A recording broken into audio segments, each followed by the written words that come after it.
Assalamualaikum warahmatullahi wabarakatuh. Hello everyone, my name is Sulis Nuradawiyah and we are from group 13. Here we are going to present about grading and student evaluation. The first material will delivered by me about philosophy of grading. The definition of grade in the realm of education are standardized measurement of varying level of comprehension within a subject area. Grades can be assigned in letter, for example, A, B, C, D, or E, or F, as a range, for example, 4.0, 1.0, as a number out of a possible total, for example, out of 20 or 100. As descriptor, for example, excellent, great, satisfactory, need improvement. In percentages, or as in common in some post-secondary institutions in some countries as a grade point average or GPA. Philosophy of grading that is consistent with your philosophy of teaching and evaluation. The importance of triangulation. For one, tell us that all abilities of a student may not be apparent on achievement tests and measure performance. One of the arguments for considering alternative in assessment is that we may not be able to capture the totality of student competence through formal tests. Other observations are also significant indicator of ability. Nor should we discount most teacher institutions which enable them from impression of students that cannot easily be verified empirically. This argument tells us that improvement, behavior, effort, motivation, and attendance might justifiably belong to a set of components that add up to a final grade. And then there are guidelines for selecting grading criteria. The first is be consistent with institutional philosophy and regulation. Second, provide grading criteria and weight of each component. Third is recognize unsubjectivity and do not change rubric or policies at the last minute. And last, focus on main elements for learning or achievement. And then calculating grades. The first one is point. For example, for grade A, you must have a point 51 until and above. And for grade B, you must have 42 until 50. For grade C, you must have point 30 until 41, and for grade D, 29 and below. And for grade percentile, for the grade A, you must have 25% of score. For grade B, the next of 25%. For grade C, the next 25%. And for grade D, the lowest 25%. For absolute and relative grading, if you free specify standard of performance on a numerical point system, you are using an absolute system of grading. The key to making an absolute grading system work is to be painstakingly clear on competence and objective and on tests, tasks, and other assessment technique. That will be figured into the formula for assigning a grade. If you are unclear and haphazard in your definition of criteria for grading, the grades that are ultimately assigned are relatively meaningless. For relative grading is more commonly used than absolute grading. It has the advantage of allowing your own interpretation and of adjusting for unpredicted ease or difficulty of a test. Relative grading is usually accomplished by ranking students in order of performance, percentile rank, and assigning out-of point for grades. Posteriori relative grading adjusts grade distribution after performance to complement level of difficulty or your own philosophy of grading. For example, content or mastery, and refine for messaging or band grades. Teacher perception of appropriate grade distribution. Teacher perception bias toward good class and grade inflation. Most teachers bring to a test or a course evaluation an interpretation of estimate appropriate distribution. Follow that interpretation and make minor adjustment to compensate for such matter as unexpected difficulty. This prevailing attitude toward a relative grading system is well accepted and uncontroversial. What is surprising, however, is that teachers' preconceived notion of their own standard for grading often do not match their actual practice. Working with again institutional expectation and constraints, admission and grading policies on the theoretical research basis versus practically or hands on written assumption. Okay, I'm Siti Salmah, and now I wanna explain the material about institutional expectation and constraints. Typical of many graduate programs in American universities, this program manifests a distribution of grades in which A's from A plus to A min are awarded to an estimated 60% to 70% of students, with B's from B plus to B min going to almost all of the remainder.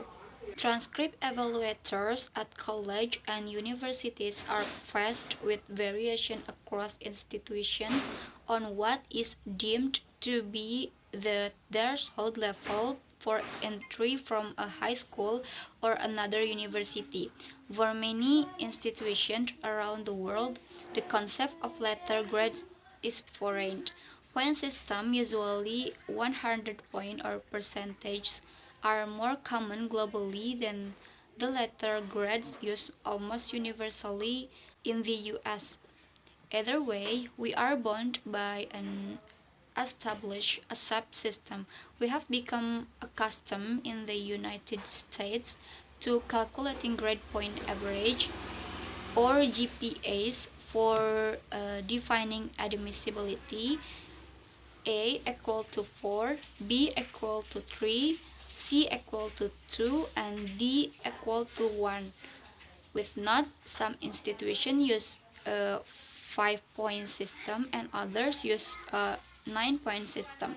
And a student will be accepted or denied admission on the basis of an established criterion, often ranging from 2.5 to 3.5, which usually translates into the philosophy that a B student is admitted to a college or university. Cross-cultural factors and the question of difficulty. Of further interest, especially to those in the profession of English language teaching, is the question of cultural expectation in grading. Every learner of English comes from a native culture that may have implicit philosophies of grading at wide variance with those of an English-speaking culture. Granted, most English learners worldwide are learning English within their own culture. But even in this case, it is important for teachers to understand the context in which they are teaching. A number of variables bear on the issue in many cultures. The first one, it is unheard of to ask a student to self-assess performance. The second one, the teacher assigns a grade and nobody questions the teacher's criteria. The third one, the measure of a good teacher is one who can design a task that is so difficult that no student could achieve a perfect score. The fact the students fall short of such marks of perfection is a demonstration of the teacher's superior knowledge. And the fourth one, as a corollary, grades of A are reserved for a highly select few, and students are delighted with B's. The next one single final examination is the accepted determinant of a student's entire course grade. And the last one, the notion of a teacher's preparing students to do their best on a test is an educational contradiction. Philosophies of grading, along with attendant cross-cultural variation, also must speak to the issue of gauging difficulty in tests and other graded measures. As not, in some cultures, a hard test is a good test, but in others, a good test results in a distribution like the one in the bar graph for a great bunch. A large proportion of A's and B's, a few C's, and maybe a D or an F for the debuts in the class. How do you gauge such difficulty as you design a classroom test that has not had the luxury of piloting and pretesting? The answer is complex. It is usually a combination of a number of possible factors. The first one, experience as a teacher. The second one, adeptness at designing feasible tasks. The third one, special care in framing items that are clear and relevant. The next one, mirroring in class tasks, that students have mastered variation of tasks of the task itself. The next one, reference to prior tasks in same course. And the next one, thorough review and preparation for the task. And the next one, knowledge of your student collective abilities. And the last one, a little bit of luck. Next, alternatives to letter grading. For assessment of a test, paper, report, extra class exercise, or other formal scored task, the primary objective of which is to offer formative feedback. The possibilities beyond a simple number or letter include a teacher's marginal and or end comments, a teacher's written reaction to a student's self-assessment of performance, a teacher's review of the task in the next class period, a peer assessment of performance, self-assessment of performance, and the last one, a teacher's conference with the student. And for summative assessment of a student at the end of a course, those same additional assessment can be made, perhaps in modified forms. The first one, a teacher's marginal and or end of the exam or paper or project comments. The second one, a teacher's summative written evaluate remarks on a journal, portfolio, or other tangible product. And the next one, a teacher's written reaction to a student's self-assessment of performance in a course. The fourth one, a completed summative checklist of competencies with comments. The next one, narrative evaluation of general performance on key objectives. And the last one, a teacher's conference with the students. Most of the alternatives to grading for formative tests and other sets of tasks have been discussed in previous chapters. A more detailed look is now appropriate for a few of the summative alternatives to grading, particularly self-assessment, narrative evaluation, checklist evaluation, and conference. The first one, self-assessment. A good deal was said in chapter 10 about self-assessment. Here, the focus is specifically on the feasibility of students commenting on their own achievement in a whole course of study. Self-assessment of end of course attainment of objectives is recommended through the use of the following. The first one, checklist. The second one, a guide journal entry that directs the student to reflect on the content and linguistic objective. The third one, an essay that self-assesses. And the last one, a teacher-student conference. The second one, narrative evaluation. In protest against the widespread use of letter grades as exclusive indicators of achievement, a number of institutions have at one time or another required narrative evaluation of students. In some instances, those narratives replaced grades, and in others, they supplemented them. The third one is checklist evaluation. To compensate for the time-consuming impracticality of narrative evaluation, some program for a compromise, a checklist with brief comments from the teacher, ideally followed by a conference and or a response from the student. And the last one is conferences. Perhaps enough has been said about the virtues of conferencing. You already know that the impracticality of scheduling session with students is offset by its cashback benefits. Next one, some principles and guidelines for grading and evaluation.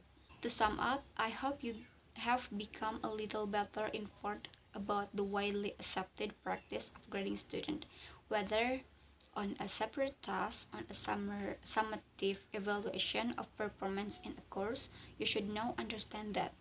The first one, grading is not necessarily based on a universally accepted scale. Grading is sometimes subjective and context dependent. Grading of tasks is often done on the curve. Grades reflect a teacher's philosophy of grading. Grades reflect an institutional philosophy of grading. Cross-cultural variation in grading philosophies need to be understood. The next one, grades often conform by design to a teacher expected distribution of students across a continuum. The next one, tests do not always yield an expected level of difficulty, and letters grades may not mean the same thing to all people. And the last one, alternatives to letter grades or numerical scores are highly desirable as additional indicators of achievement. Okay, maybe that's all from us. Wassalamualaikum warahmatullahi wabarakatuh.